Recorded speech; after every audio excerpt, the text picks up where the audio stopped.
Memasangi pasangan memang betul-betul penting. Perbedaan laki dengan berbeda, contoh saja karena perbedaan sering terjadi pada diri kita yang tanpa kita sadari jadi berantem. Bayangin seorang istri, ibu rumah tangga yang biasanya di rumah masak pagi, ditinggal suaminya kerja. Baik, coba bayangkan seorang suami istri itu karena di rumah tadi nggak ada teman dan sebagainya, jadi masak, nyuci baju, nyiapin. Kalau suami datang tuh pengennya ngobrol enak gitu kan, ngomong. Betul. Suami itu di luar karena dia harus urusan banyak orang, banyak ngomong, pengen sampai di rumah nanti pengen tenang. Kebayang? Pengen tenang sampai di rumah. Pulang ke rumah ketemu istri yang pengen ngomong, istri ketemu suami yang pengen diam. Ayo, itu kejadian model begini ini. Kalau Anda sebagai seorang suami yang bijak, nggak perlu diam, kau udah capek dari jalan ngomong rewet, enggak, biarkan. Makanya saya ngomong, suami kau harus hebat, dengarkan dia biarpun sambil kau kantuk sambil baring. Iya, masya Allah, masya Allah. Itu senengnya Robert, karena sebetulnya istri nggak perlu pengen banyak didengar, hanya dia pengen menyanyi dengan bahasanya di depan sang suami. Jadi pandai-pandai itu banyak semacam itu. Kadang suami dia mah udah capek jalan, enggak. Jadi betul-betul penting memahami pasangan itu penting banget, jangan egois deh. Jadi coba kita perlu nang suami kok emarahan, emosian dan sebagainya. Kadang kita tidak sadar, gini loh ya kaidahnya, jika ada pasanganku marah kepadaku, langsung jangan tengok, jangan dia cari kesalahan dia. Mungkin aku punya jadi sebab dia marah. Kenapa kok istriku marah tiba-tiba? Saya pulang cemberut dia. Gimana cemberut 2 kali? Padahal istrinya hanya ngomong, abang lagi ngisi bang, bawain permen bang ya. Lupa permen. Lupa suaminya. Bukan permennya yang bikin sakit, lupanya yang menusuk. Lupanya menusuk. Sudah itu suami gak sadar, cemberut. Cemberut, suami pulang cemberut. Gak ada yang salah. Mestinya apa? Kenapa ya? Kok istriku cemberut? Sama. Suami kadang-kadang bisa tiba marah. Jadi coba sebab itu gini. Jadi biasanya kita itu karena kita ego itu loh, yang menjadikan sebab pasangan rusak berantakan. Ada suatu kali seorang istri berkata pada suamiku tiba-tiba marah-marah. Ya suami saya marah-marah terus, kerjaan marah-marah. Bener nih. Iya betul, pagi saya marah, dikit marah, sedikit saya marah. Berapa tahun nikah? 5 tahun. Mulai kapan marah-marah? 6 bulan terakhir 1 tahun. Berarti 4 tahun gak pernah marah-marah kan? Coba cari, jangan-jangan ada sebab kenapa berubah semacam itu. Jangan main koreksi pasangan. Biasakan dalam permasalahan rumah tangga, koreksilah dirimu sendiri sebelum orang lain. Koreksi dirimu sendiri, jangan-jangan engkau menjadi sebab permasalahan tersebut. Biarpun tampak salah di dia, ternyata jauh-jauh di sana ada sebab kita yang buat.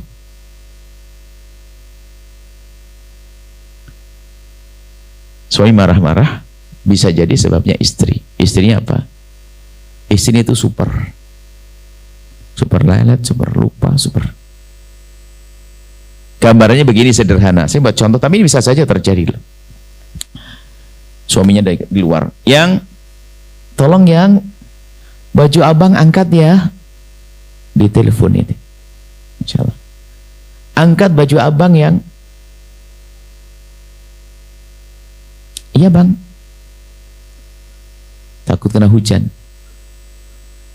Suaminya pulang, kelihatan bajunya masih di jemuran. Allah.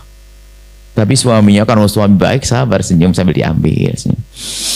Tapi jangan dianggap itu tidak gesek hati loh ya. Gesek, ya Allah. Sudah begitu apa? Geseknya nggak seberapa sih. Cuma waktu sang suami ngipasin baju karena besok mau dipakai.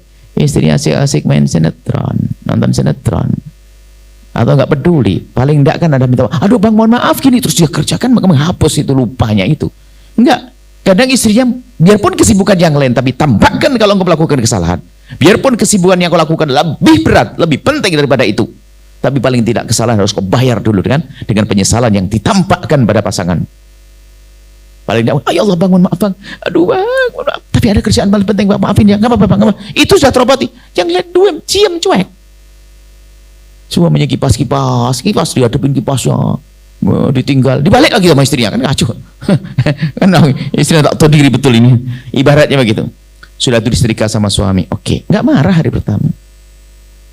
Hari berikutnya, mungkin minggu atau bahkan bulan berikutnya, suami berkata, aduh, sepatuku di luar aku jemur kemarin. Tolong sepatu abang loh ya, sudah ada tambahnya. Jangan lupa loh ya, sudah nginget karena sudah mulai ada jangan lupa. Kalau kemarin biasa nggak pakai jangan lupa karena pasti ingat. Jangan lupa loh ya, jangan lupa ya, pakai jangan pakai tapi agak nadanya keras. Iya bang, pulang ke rumah, bener suami, sepatunya di luar masih.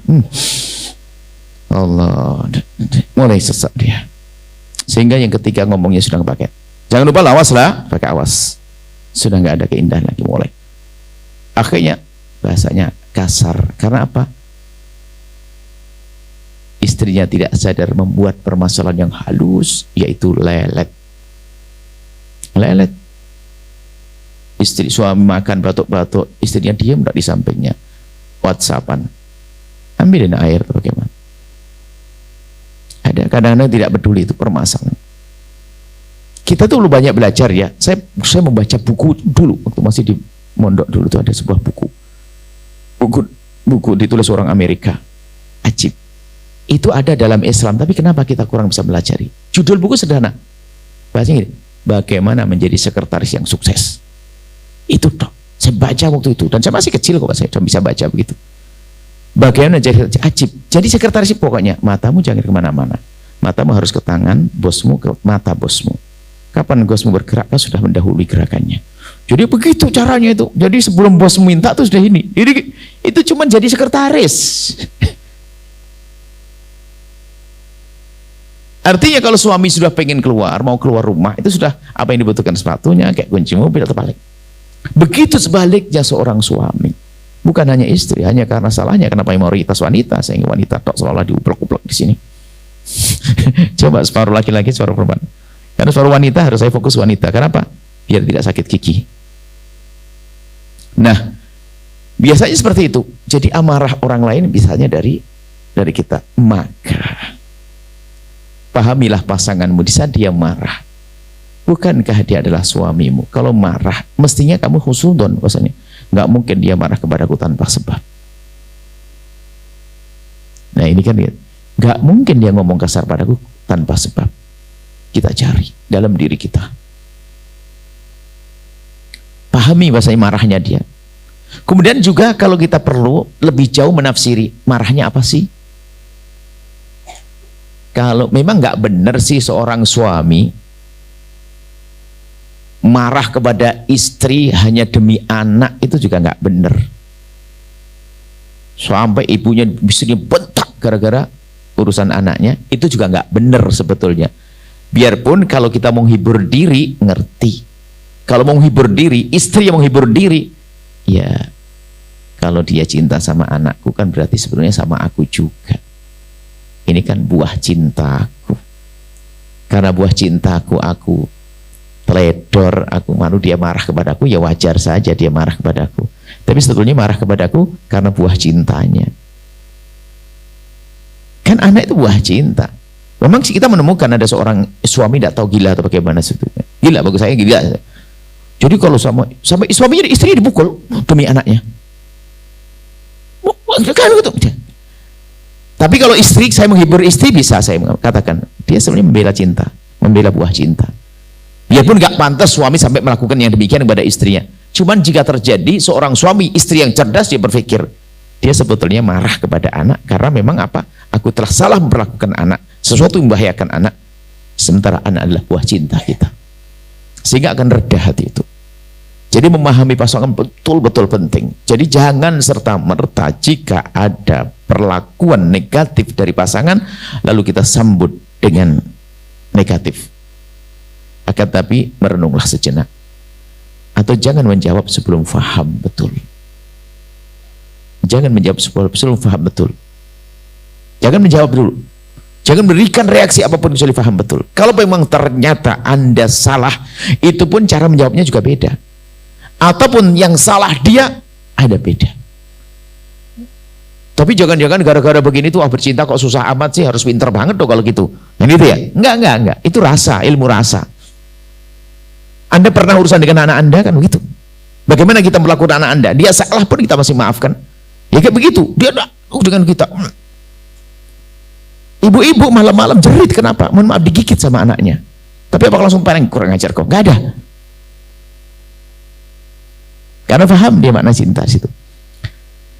Baik, jadi tolong, dalam rumah tangga tentu ada permasalahan.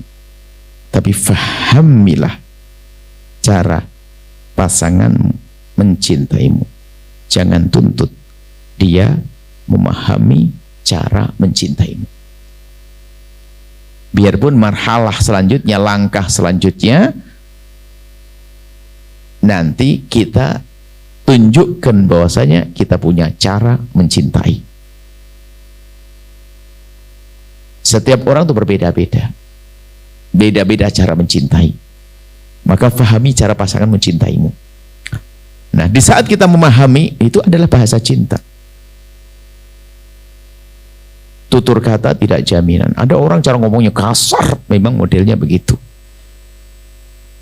Karena hidupnya dengan ombak dia. Kalau ngomong harus ngangkat suara.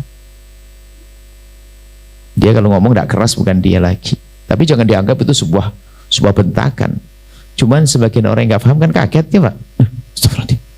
Coba perempuan yang lembut, kumpulnya dengan saudara lembut kalau ngomong, dinikahkan sama orang wajahnya tiba-tiba ngomong, suaranya bentak, ya Allah, kaget.